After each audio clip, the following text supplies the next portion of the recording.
Hello and welcome back to another episode of Bitesize Cinema. I'm your host RJ McCready, and for this episode I'm going to be taking you guys back to the year in 1987 to look at a very rare old VHS gem called Enemy Territory with Ray Parker Jr. So let's have a look at a trailer, let's get into the elevator, let's go to the 6th floor and let's try and avoid the vampires along the way, and I'll see you guys soon. Late one afternoon, an insurance man has one more stop to make. Harlem. After dark. But when night falls at Lincoln Towers, doors are chained and bolted, windows are locked, shades are drawn, and no one ventures out. Because when the sun sets, the gangs rule the night, and no one is safe in enemy territory. Help! Somebody help! They were two strangers caught in the wrong place at the wrong time. I think he's gone. When an action-packed night became the longest night of their lives. He's gonna be all right. Okay? We want them! Back off, squid lips! Gary Frank and Jan Michael Vincent join Ray Parker Jr. in his phenomenal motion picture debut. Parker is best known for his original soundtrack and hit title song from the movie Ghostbusters. Man's in trouble, I'm gonna help him. The New York Post calls Parker handsome, resourceful, and fearless in this role that proves him to be one of the hottest new talents around. Enemy Territory. Don't miss their daring escape to daylight. And welcome back, guys. So the synopsis for this film is an insurance salesman inadvertently gets trapped after dark in an apartment building that is terrorised by a street gang called the Vampires. It's got an 89-minute runtime, it's an R-rated movie, and it's classed as an action crime drama. So let's have a talk about Enemy Territory, talk about the origins and things like that. And first of all, I just mentioned you just can't watch this film except on YouTube. It never got the luxury of a release on VHS, which I think is a shame. You can't find it on DVD or Blu-ray, and I'm quite surprised with that. So I'm kind of hoping that the Arrow Videos might pick this up and give it a nice glossy print bit of artwork and give it the treatment which I think it deserves, because how the hell can a film with Ray Parker Jr. from Ghostbusters and Tony Todd fighting in a tower block back in 1987 with all the graffiti and stuff just not be released on DVD or Blu-ray or have the full works? I just can't understand it, but maybe that's just RJ delving into the nostalgia that I do. So yeah, I just find that really weird. But while we're talking about this sort of stuff, and I don't think I've mentioned this before on the show, there was a time in my life when, back in the sort of late 90s, early 2000s, around about that time, didn't have the luxury of the internet or YouTube or anything like that, which you have now. And I found it difficult to try and find these types of movies. So I only ever saw Enemy Territory as a trailer back in the 80s when I was watching action movies like Commando and things like that. And it had always been floating about. I was talking to a friend of mine at work. I said, this was back in the sort of 2000s. I said, do you remember this film with a tower block in Tony Todd? And I'm pretty sure it's Ray Parker Jr. We got talking about it. And then we worked out that it was called Enemy Territory. And I tried to look for it and I couldn't find it. And it wasn't just this film. It was all the other films like Kroll and Biggles. You just couldn't find these films. So I found myself hunting through old VHS stores, second-hand video shops, and I remember, this is a slight tangent, I remember finding Kroll on VHS, if anybody remembers that film, because it's a film that I spoke to people about. I said, hey, do you remember that film with the guys on the horses and all that sort of stuff? And I remember finding the ex-rental VHS in a second-hand store, and it was like finding gold for me. It was like what I called VHS archaeology. I managed to find all these old videos and stuff. It's great. So I'm touching on a bit of nostalgia, and that's kind of what this film has done to me today, reviewing this film. So a little bit of a segue there, but I thought I'd just talk about that. That's what they used to do back in, well, not that long ago, back in like the late 90s, early 2000s. But now we have the luxury of YouTube and internet and social media and all that sort of stuff, which we don't have that problem anymore, but it was kind of like a good old bit of nostalgia for me back in the day. But anyway, moving on, let's talk about this film. So let's talk about the origins of Enemy Territory. So yeah, Enemy Territory, I mean, it does everything for me because I'm a John Carpenter fan, I'm a Walter Hill fan, I love films like The Warriors, Assault on Precinct 13. And for me, this film ticks all those boxes. It's, set in 1987, it's in a tower block, it's got Tony Todd, it's got Ray Parker Jr. in it. I didn't even know he acted. But he does a pretty good job in this film. And it's a really nice, gritty... If this had John Carpenter written on the top of it, I'd think it's a Carpenter movie. It's got graffiti in it, it's got some really nice claustrophobic scenes in it where the good guys are trying to get away from the bad guys. The bad guys look really gritty, with all their gang outfits and guns. You've got Tony Todd as a bad guy playing the Count. He thinks he is a vampire in this movie. And I kind of like the way the vampires have this bit of urban mythology about their gang, saying that once you're bitten, doesn't matter what age you are, you're then in the gang. And they only come out at night, and the leader believes that he is a vampire, and he calls himself the Count. And they also mention that there are other gangs in other tower blocks, so the film just lets you in on a little bit of a backstory there and lets you know that there's other things going on in this neighbourhood as well. And then of course you've got Ray Parker Jr., which is kind of like a foreshadow of John McClane, because this came out before Die Hard. It came out obviously before films like Dread and The Raid, but it's got all the formulas of those types of movies like Die Hard, where it's set in the tower block, it's like a siege movie. You've got the good guys finding themselves into some tight spots where they're trying to get away, and you get them jumping out windows and crashing through windows, and fights in the corridors and gun battles and all that sort of stuff. So although I'm taking anything away from the other films because they're fantastic, but I can't help but think that Enemy Territory, that has been left behind and no one knows about it, kind of did it first, and it didn't do a bad job watching it lately. And I think if Enemy Territory got released today as a piece of 80s nostalgia set in 1987 in a tower block, I think it would probably do quite well, because the way people were fetishing these type of movies today. So I guess it's just time and place, all that sort of stuff. And I always say some films are just 6 degrees from being great, and unfortunately Enemy Territory just didn't do that. But there you go, here I am, I'm having a talk about it. So let's have a talk about the director. So it's Peter Managunian who directed this film, and he did a couple of films called, one being a sci-fi movie called Arena, and another sort of cult sci-fi movie called Eliminators. And it's starring Gary Frank, who plays a character called Gary, and he's done a lot of TV work. I think this is one of his first feature movies. And obviously Ray Parker Jr., he plays Will, the ex-Vietnam electrician. And obviously, as I mentioned earlier, we all know him for Ghostbusters. What a classic. Who you gonna call? There you go, I just had to say it. I know it's cheesy, but yeah, I've said it.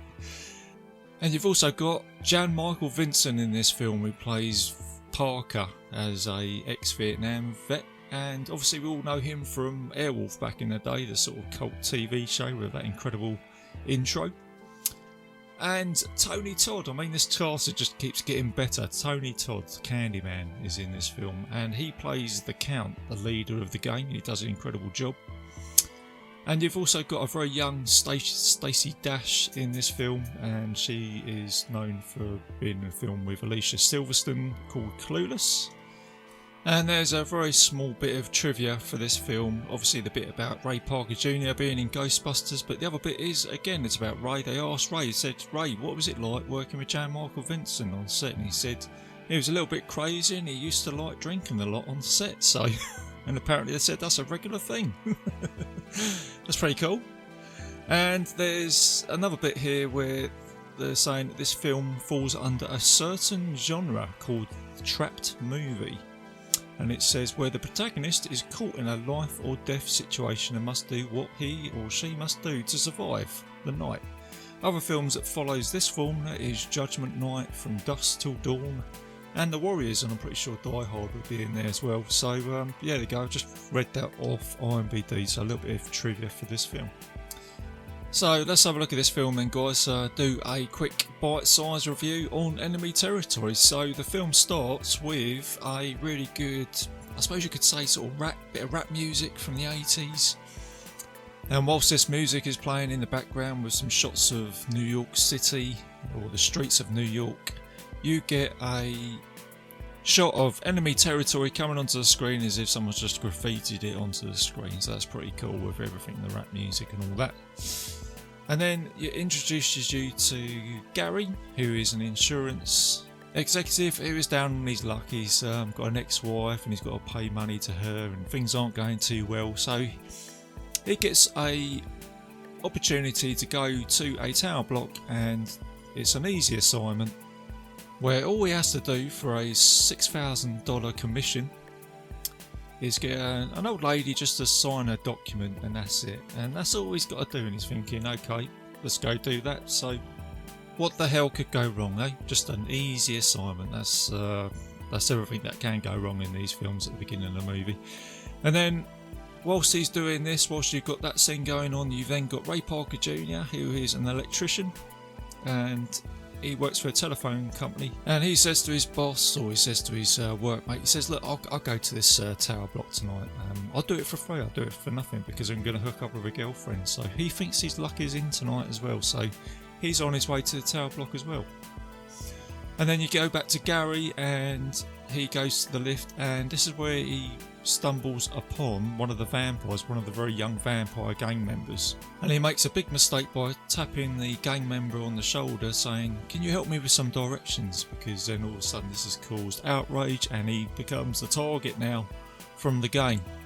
And unknown to Gary, whilst he's picking up his money for $6,000, the fanatical, ruthless but charismatic leader Count, who's played by Tony Todd, he runs a gang, and he runs it like a sort of cult indestructible gang, and he thinks himself that he is actually a vampire and that he can't be killed.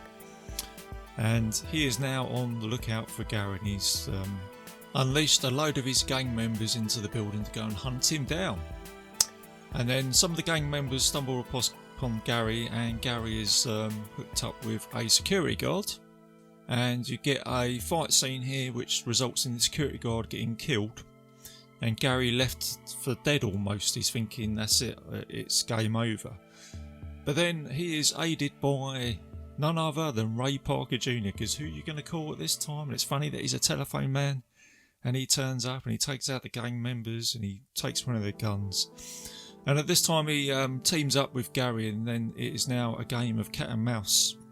And you get some really nice corridor shots here. You get a switch between POV and shots of Gary and Ray running through the corridors, and Ray's shooting his gun and the gang members are chasing after him. So that's some really good camera work there. And then they're knocking on the doors to speak to the other residents, say, look, let me in. And this old lady lets them into her apartment, and this is where the old lady in the apartment tells them about the origin story of this gang who run the apartment at night time, and they think they're invincible. And then Ray says to Gary, the only way we're going to get out of here is to go down the floors, and we can't go through the corridor, so they have to go out through the window. So they're like tying up loads of bed sheets. And you get a pretty cool scene here where Gary's kind of like, he's stepping it up a little bit, and he says, how the hell can my day go so wrong? He says, I just got to turn up. I thought my luck was in, and now I'm finding myself jumping out of a window. And here he is, he's going down the bed sheets, and then he goes crashing through a window. And there's two little girls in their bedroom, and they're going, oh my god, what's going on? And then Ray Parker Jr. comes down, and he says, he gives them some money. He says, go tell your mum and dad that Santa Claus arrived early. And then the little girl just comes out and says, I don't really believe in Santa Claus. So a little bit of humour there in this movie. And then along the way they team up with the old lady's granddaughter called Elva.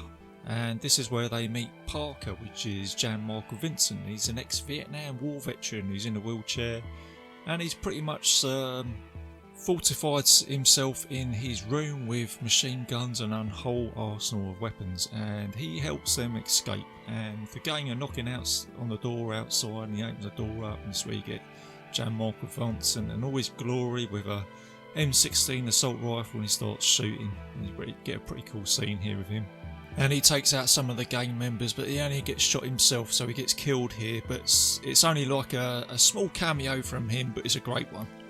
And not to forget his modified wheelchair, which Tony Stark would probably be envious of, where he's got like shooting knives coming out from the side to defend himself. So it's a pretty cool scene. And then after this gunfight, our remaining heroes manage to get away, and they meet up with a little kid called Tony, who tells them that there's a way out through the basement.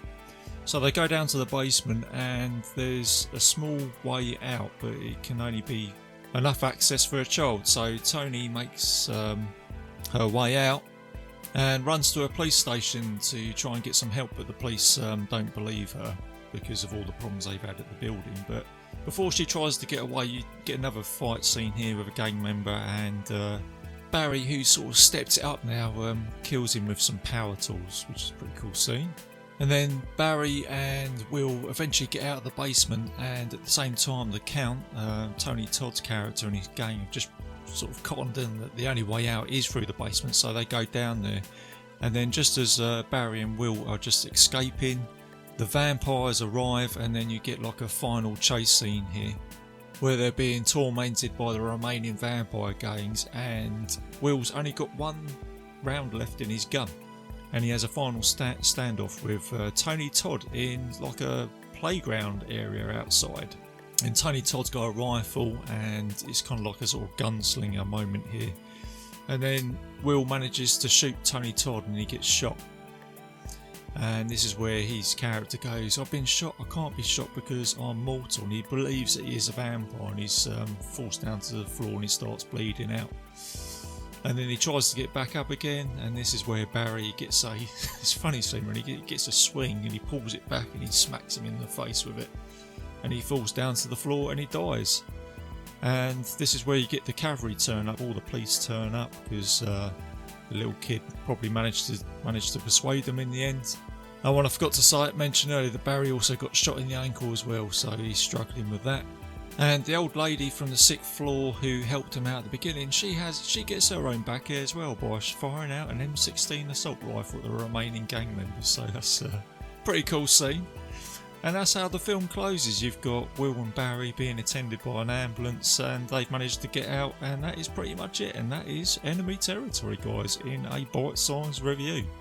So if you haven't seen it, go check it out, guys. If you're a fan of John Carpenter and Walter Hill, and you like all your gritty 80s movies, I strongly recommend it. And I have posted it on my Facebook page, and I know a lot of you guys have commented, and there's a lot of positive things said about this film, which is good. So as I said at the beginning of the show, I hope it does get a release, possibly by Arrow or DVD, or gets a Blu-ray print or something like that. So because I think it deserves it, so that'll be good to see in the future. So there you go, guys. That is it. That is Enemy Territory with Ray Parker Jr. Hope you enjoyed it. So I'll be back soon, guys, with Battlestar Galactica. I'll be having a look at that one, so that's going to be my next review. So I'm looking forward to having a talk about that. And a little bit of admin for the show. I am a proud member of Legion Podcast Network, so go and check out all the other shows on there. I will play a promo at the end of this show. And you can find Bitesize Cinema on iTunes. I think I'm on Stitcher. It's on YouTube. And obviously the Legion Podcast Network, if you punch that into Google. So that's it, guys. Going to close the show. Keep it bite-size. Keep it safe. And I'll see you guys soon. If you enjoyed this show, then make sure you check out the other great shows on the Legion Podcast Network, like Cinema Psyops, Cinema Beef, Devour the Podcast, Duncan and Bo Come Correct, Exploding Heads Horror Movie Podcast, Friday the 13th, Get Slayed, The Helming Power Hour, Hello, This is the Doom Show, Hero Hero Go Show, Kill the Cast, Underwater Kaiju from Outer Space, Jerry Hates Action, Legion After Dark, Mental Health, Obsessive Cinema, Discourse, Pick Six Movies, the podcast by The Cemetery, the podcast on Haunted Hill, the Psychosemantic podcast, Rick Radio, House of Wax, Dude Looks Like the 80s, Rabbit and Red Radio, the Shadecast, Short Bus Cinema, Two Drink Minimum Commentaries, the VD Clinic, Who Will Survive Horror Podcast, and Witch vs. the Doomsday Clock. With such a wide spread of shows, there is guaranteed to be a niche for you to fall in love with. Horror, politics, movies, books, sex, music, commentaries, health, video games, kaiju, action, news, comedy, and opinions that would most likely get you killed in some parts of the world. We are proud to bring you some of the best podcasting in the world. Check us out at www.legionpodcast.com, iTunes, Spotify, Stitcher, YouTube, and any other dark corner of the internet where podcasts can be found.